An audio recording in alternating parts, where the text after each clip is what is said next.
Abdii Raggaasaa maal sii ta'a? Obboleessa. Ajjecha obboleessaa hin deeggartaa?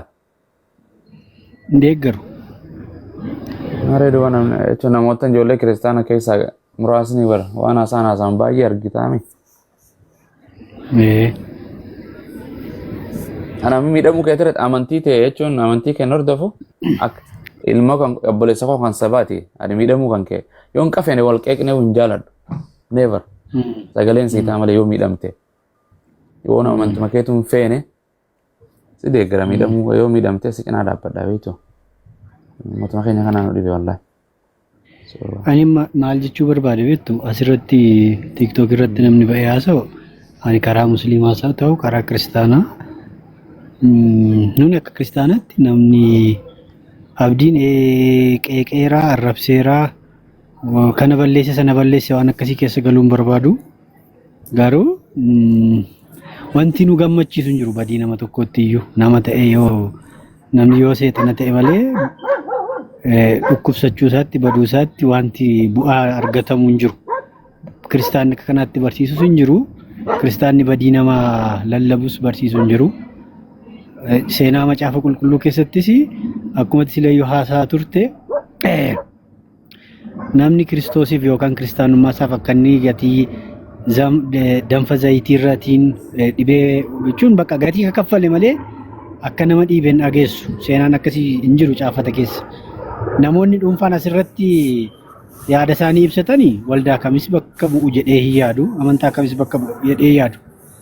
Isin keessaas immoo yeroo baay'ee namoonni gurguddaa taatan namoonni akka kanaatti sagalee qabdan waan garaagarummaa yaada fidu naasa'ina isin akka Abu Mu'aaz fa'aa kun namoonni gurguddaan baay'een isin kabaju baay'een isin jaalladhu beekumsa keessan yaada keessan waan isin asirratti barsiiftan isin kabajaa oolu waan garaagarummaa yaada fidu dhiisa gatiin qabu kun oromummaa keenya irraa hin bareedu maaliif gaafa karaa amantii deemna taanaan kiristaanas balleessuu hin dandeenyu lafa kanarraa jala muraa beekaa musliimas balleessuu hin dandeenyu namni waan barbaade amantaa barbaadetti haa hirmaatu waan barbaade gochuu haa danda'u erga kiristaanummaa balleessuu hin dandeenyu musliima balleessuu hin dandeenyu ta'e garaagarummaa gidduu keenya jiru dhiisnee oromummaa walitti waan qabnuuf qeeqa garaagaraatiin dhufu haa dhiisnu bakka wanta nu fayyadu tokko iyyuu hin qabu lafa kanarraa ni balleessuu hin danda'u musliima jala muree beeka. Musliimni lafa kanarraa kiristaana yookaan pheenxee balleessuu hin danda'u kana amanuu qabdu. Karaa yoo lallabattan karaa nagaa lallabadhaa waa'ee amantii keessan namni kamiyyuu haa lallabatu. Garuu isa eenyummaa keenya walitti nu godhu isa gara sensitiiviidha dhimmi siyaasaa fi dhimmi amantaa. Dhimma dafee walitti nama buusu dhimma dafee jireenya namaa walitti nama tuqu waan ta'eef dhimmoota sensitiivii ta'anii namoota kana walitti buusu kan immoo yoo irraa nuyi of hin qusannu ta'e namni biraan of nurraa qusachiisuu hin danda'u. Amantaan amma fakkeenyaaf waldaan kiristaanaa bakka buufatte hin jirtu ijoollee asirra taa'anii abdii qeeqan yoo barbaaddan waldaan kiristaanaa bakka bu'an kamiyyuu hin qaban ilaalcha nama dhuunfaati kun ilaalchi nama dhuunfaa immoo ilaalcha pheenxee kamiyyuu miti ilaalcha kiristaana kamiyyuu miti. Yesuusin jechuun kiristaanotaaf gooftaa isaanii waaqni isaanii waaqa isaaniiti waaqa isaanii fannisan obboleessa abdii waaqessaa jirani. Obboleessa keenya jedhu. Obboleessa Abu Mu'aaz obboleessa Yesuus obboleessa keenya abdiin obboleessa keenya. So akkamitti namni waaqayyo. Henook kiristaana moo eenyu? Henook. Maaliif? Nagaan siif haa ta'u. Iniif isa ta'u. Jirtu? Jira. Pheenxee moo ortodoksii? Pheenxeedha. Nama jaaladhu kan jedhu caafamee hin jiru? Jira. Miidhamuu abdiitiin maa qosti kiristaana pheenxeen? Kiristaanni maa qosa miidhamuu abdiititti? Hunduma qosamanii. Hunda kiristaanaa mini maal hunda bukkee dhaabbachaa jiru kiristaana bukkeera koo hedduma hospitaalatti. Warroottan qoosaa sanii maal jettaan? Waan akkasii sirrii mini. Lubbuu namaatti waan akkasii haasa'uun sirrii mini garuu abbaan Waan godhe hojii isaan argatan wanta ta'eef lubbuu namaan akkasa ta'u minaamin jechuun inni hin ta'u.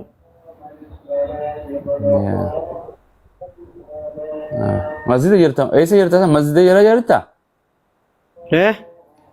masjida jala jirta si guddifadhaa qo'ee mama eessa jirta kanaaf irraa kaasamu eega penteen Addis Ababaa Yesuus hin jaalatta Yesuus siif maali Waaqadha. Yesuus malee waaqni hin jiru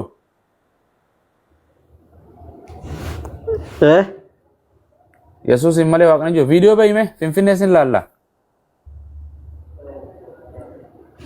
Dukkana keessa hin jira jiraadhu kaaboo waan qabu viidiyoo bane nurra dinnoo baak Finfinnee taa'ee dukkana keessa ta'a Finfinnee biyya biyyiin akkasi bareechi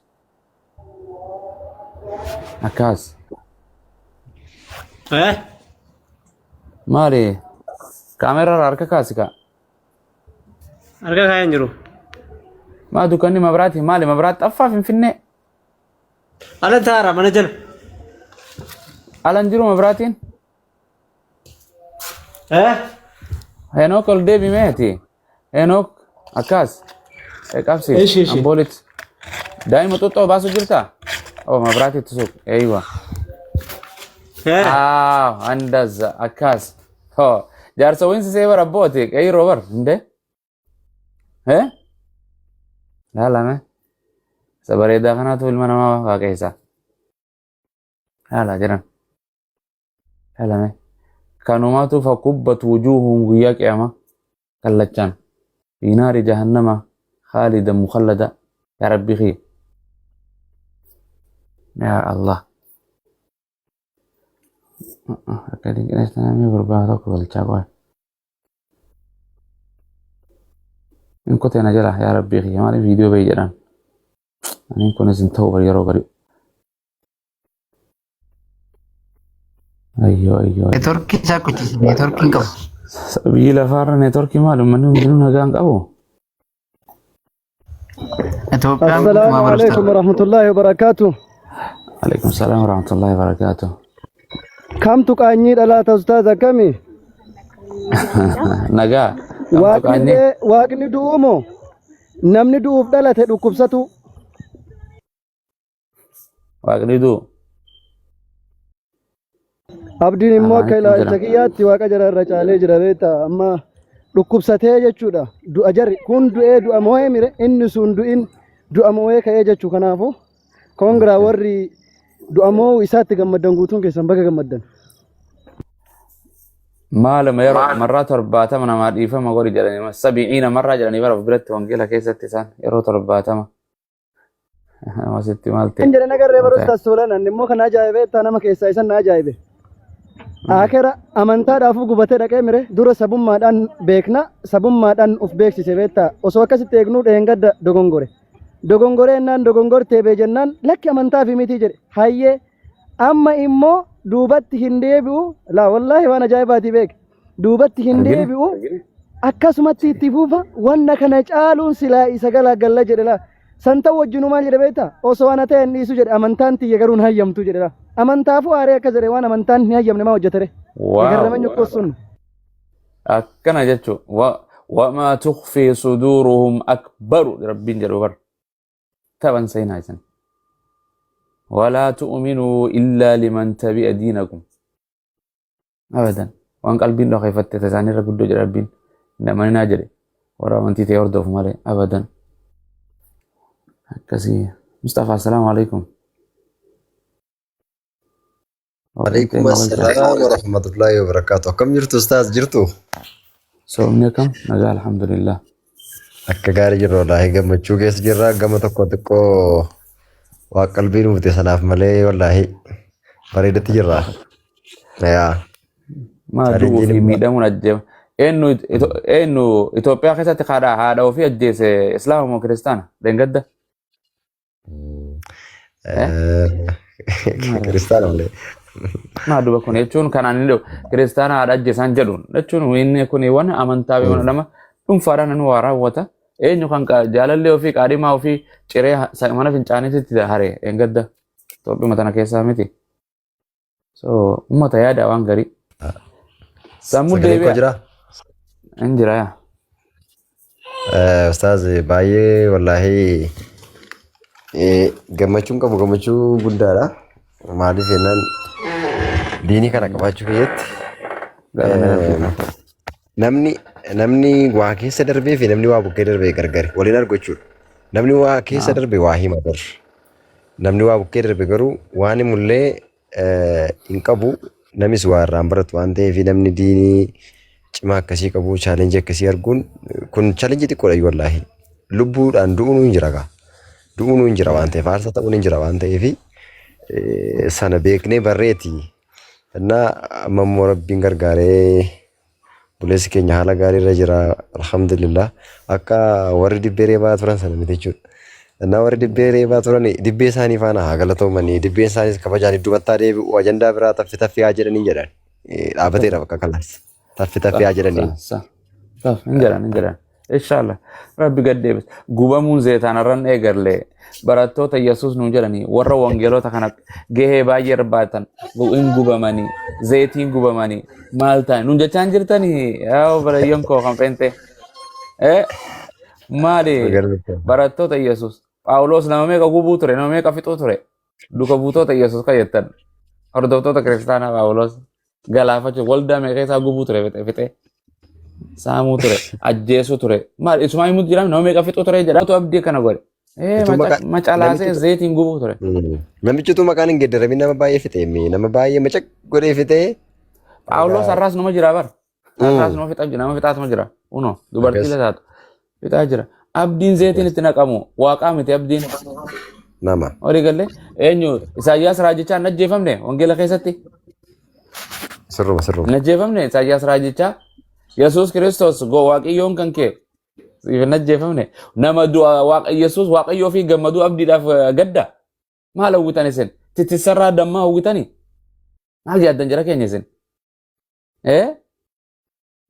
zeetiin kan gubamaa ture abdiidha abdii seenaa dalage meeqaa gubame Itoophiyaa kana keessatti meeqaatu akka seenaa akka wangeela keessaniitti gubatame nuun jettanii nutti himaa turtan kan fannifame eenyu kan gartee uumaa kan kee kan fannise namaa miti dubartii fi dhiira dabalatee warri gurgurate Yesuusin maal jaaddan namni du'a Yesuusitti gammadu du'a waaqayyoo keenyaa jaleetti gammadu abdiidhaaf gaddee gartee taa'ee gartee akka nama taaraasaa seetani haleeluuyaa jedhani du'a Yesuusittu naaf du'e.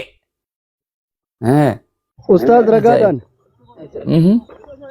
ragaa qabatamaa har'a jiruun jechuu ka amma sa'aatii ammaa kana 21st century dhaloonni jiru kun adda baafachuu danda'u waan isin fakkeessitan se'u mala waan ta'eef ragaadhaan warri Yesuusin ajjeese warra kamii abumaas kun nola biyya Israa'el san Yihudoota akka warri jedhutti Yahudaadha moo Yahudaa miti Yahuda hin jedhan hin beekan hin didan Israa'el keessa parsentiin 73 Yahudaadha parsentiin 18 Musliimoota parsentiin 2 kiristaanota kiristaanni Itoophiyaadha eenyuun deeggarti gaafadhu warra Yesuus ajjeese.